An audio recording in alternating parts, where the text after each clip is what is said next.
Hello and welcome to the first ever digital discussions with NMPi. Today we're going to be talking about ad fraud, and with me today is Jessica Bradley, who's VP of EU and UK for Adloox, one of the leading premium verification software services in the UK. Jessica, welcome. Hello. It's really good to have you here today. I think one of the things that's really interesting that we see as an advertising agency is the way in which the customer journey has changed over a period of time. How are premium verification software such as yourselves changing to adapt to the customer journey?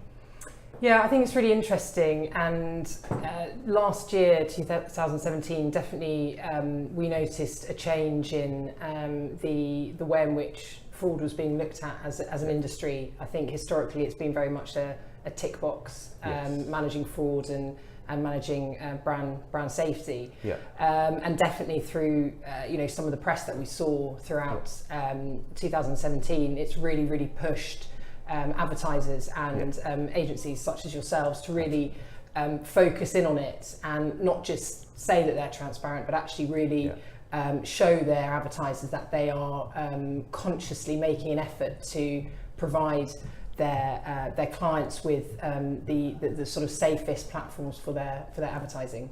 And of course, one of the things that Adloox has started to do recently is a partnership with the police. Can you tell us a little bit more about that and how that works? Yeah, absolutely. So this came about mid through last year when we were actually approached by PIPCU, the Police Intellectual Property Crime Unit. So they're part of the London City Police, and their main function as a business is to look at intellectual property. So that feeds quite nicely into fraud, because a category of fraud and brand safety, because the two overlap to some extent, is illegal websites. So websites that are streaming content that has been stolen from the creative industries, essentially.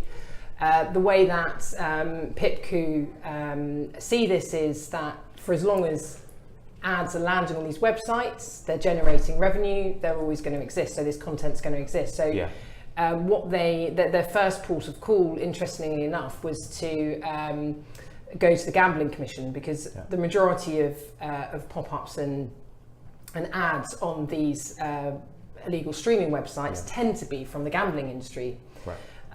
So they had a clause changed in the Gambling Commission contract, which stated that businesses that sat under the Gambling Commission were unauthorised to advertise on websites that had illegal, unauthorised copyright material. Yeah.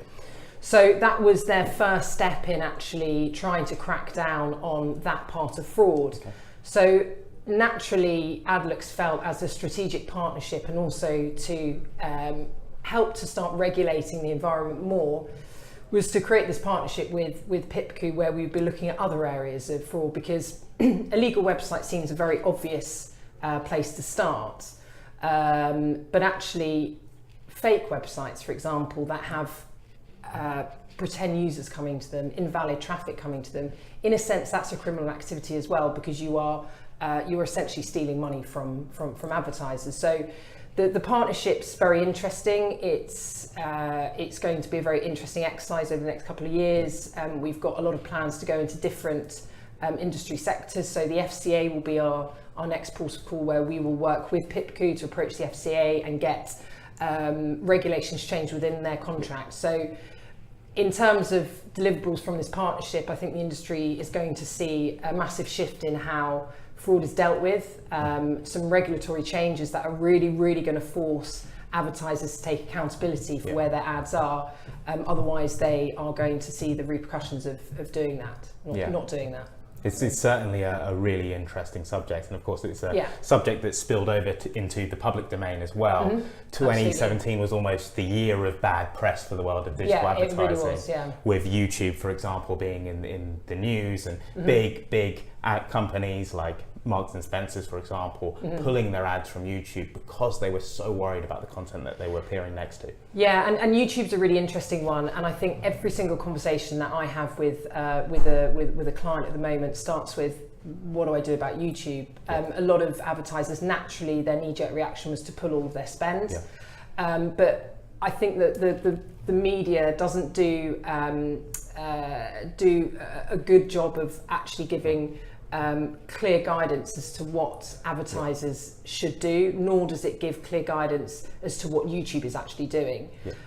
So Matt Britton from Google, he actually he spoke sort of middle of last year and said what YouTube was going to be doing about preventing this from happening.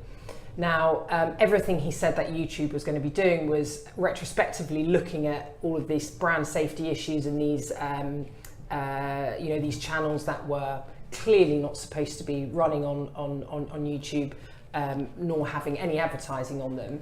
But what he didn't actually say was anything they were proactively doing before to actually stop it from happening. So the likes of JP Morgan then came out in the press and said, well, we're going to create something ourselves, which is great. From my experience, however, in the industry, I would argue that it's still not a foolproof plan until YouTube really let verification companies in to fully vet everything from a brand safety and fraud point of view. It's still going to be a murky area.